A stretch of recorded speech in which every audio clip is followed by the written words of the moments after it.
bienvenue sur Catch Trap, la chaîne où on parle catch. Aujourd'hui je vous fais une review de Monday Night Raw.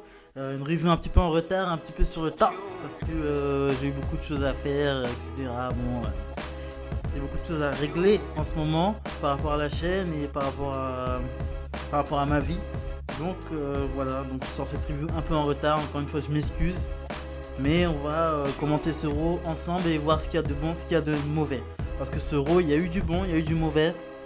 Mais il n'était pas dégueulasse, Donc le show s'ouvre sur l'arrivée de Becky Lynch. Becky Lynch qui vient un peu promouvoir son match contre Shayna Baszler à WrestleMania et l'officialiser.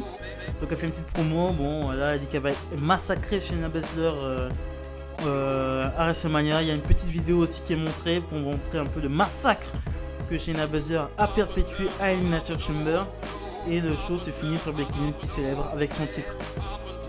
Bon voilà, c'est un petit peu pour montrer un peu la hype.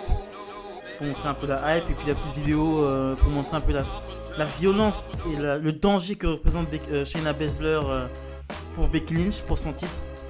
Voilà, c'est son véritable challenge à part Asuka sur cette dernière année. Ce sera Shayna Baszler son challenge.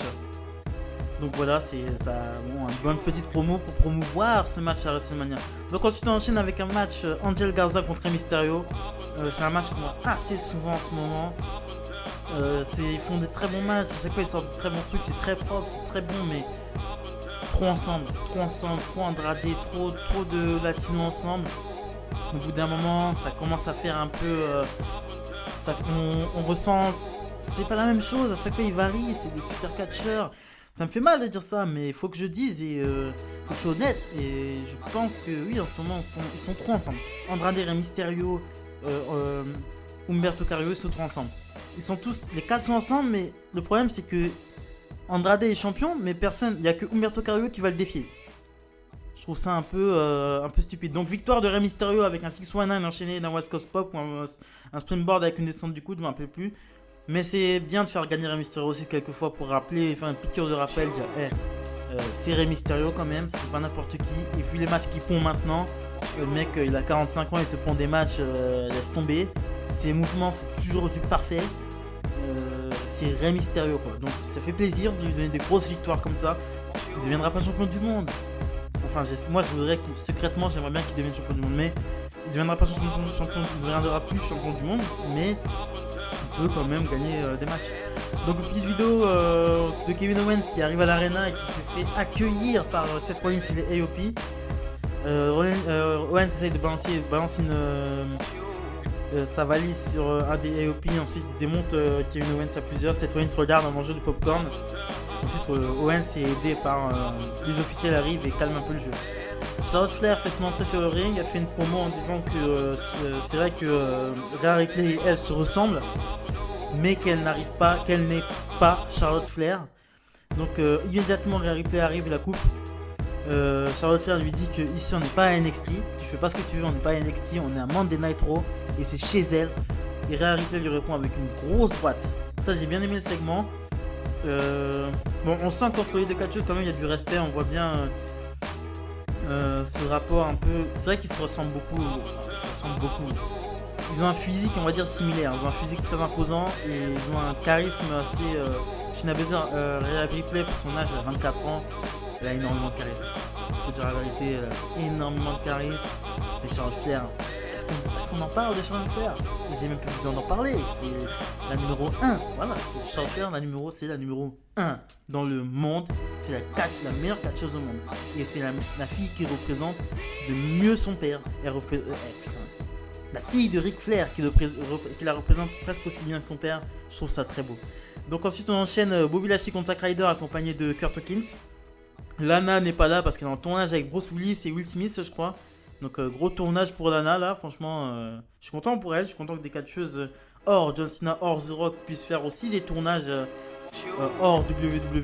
Je trouve que c'est sympa, ça élargit un peu plus le délire. Donc victoire de Bobby Lashley avec un Dominator, sans surprise sur Zack Ryder. Voilà, rien à dire de plus. Ensuite on enchaîne avec, on retrouve Rollins qui rentre dans la chambre d'Aleister Black, vous savez sa chambre un peu confinée, noire. Il dit à Aleister Black qu'il le veut dans son clan.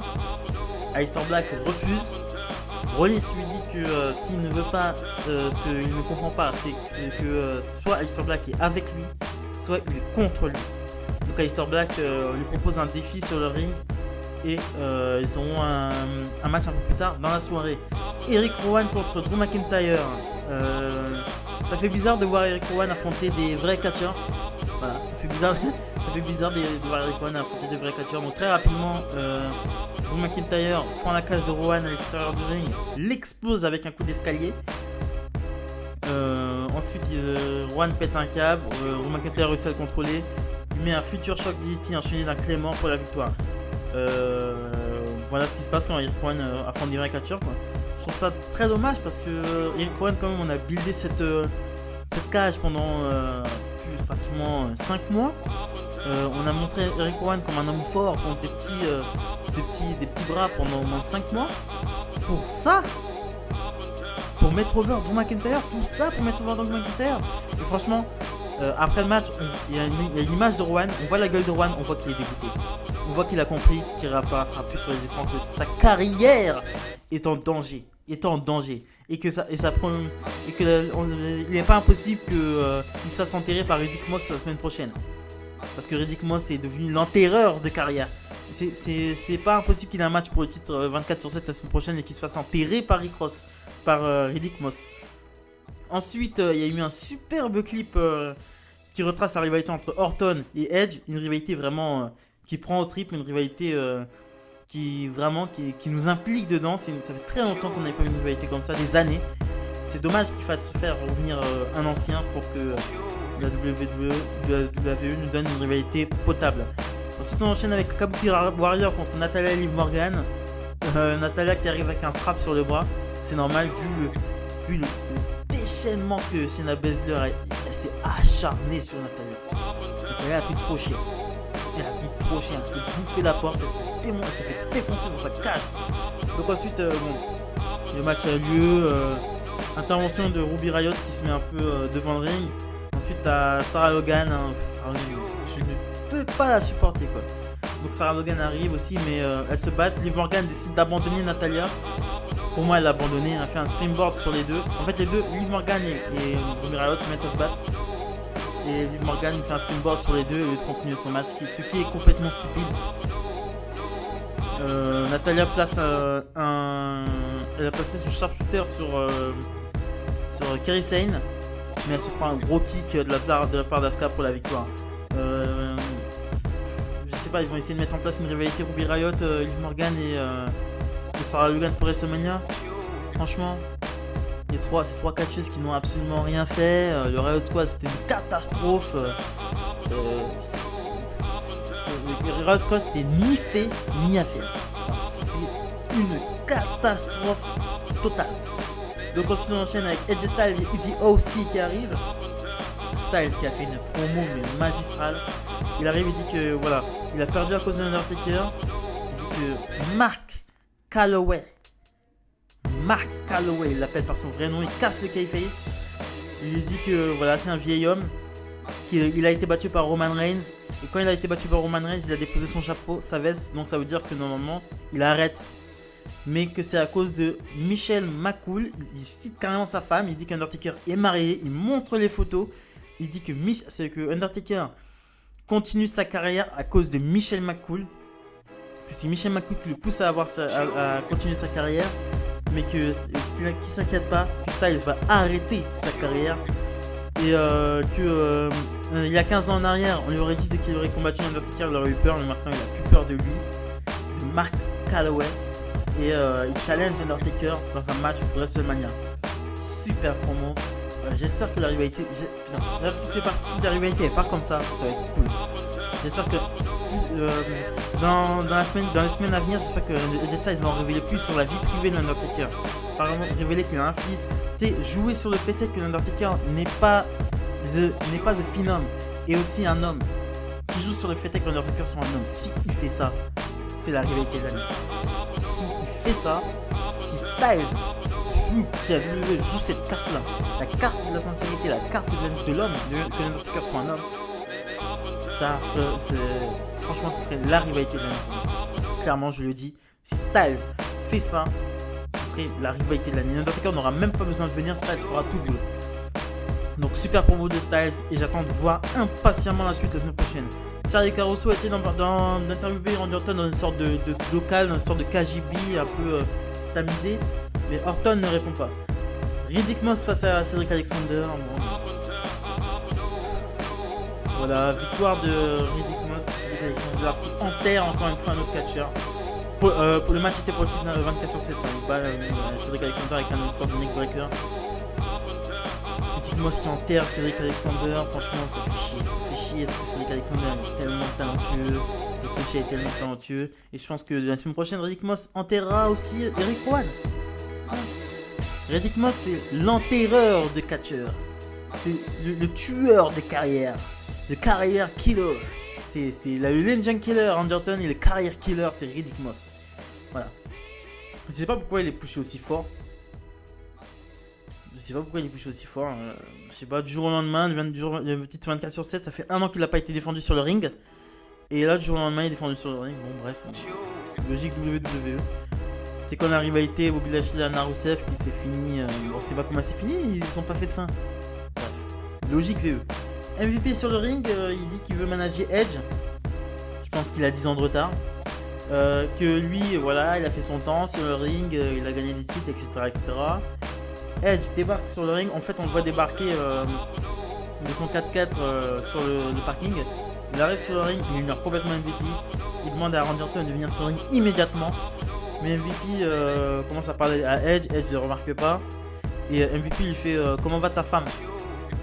Tu sais, avec un air un peu, vous savez, MVP il aime bien faire mal. Edge se retourne, lui met un spear. Orton en profite, Orton était dans le coin, il en profite pour attaquer Edge, mais Edge prend le dessus avec un RKO sur Orton. Edge sort du ring, prend une chaise pour enchaîner avec un concerto. Orton réussit à fuir. Ensuite, il prend MVP dans une prise de soumission. Je sais pas c'était quoi cette prise, mais le visage de Edge quand il lui a porté la prise. On sentait la haine sur son visage. Putain, Edge il a des expressions faciales. Il a un visage très marquant en fait. Voilà, il a un. Putain, tu sentais la haine quoi. Il a fait une prise de soumission. MVP il a super bien vendu. Ensuite, Edge met un RKO, MVP enchaîné de 2 concertos. Putain, cette rivalité aussi là, franchement, c'est dommage que les meilleures rivalités pour WrestleMania soient des rivalités qui ne sont pas pour des titres. Extrêmement dommage. Mais j'attends de voir la semaine prochaine ce qui va se passer et je pense qu'on n'aura que du positif.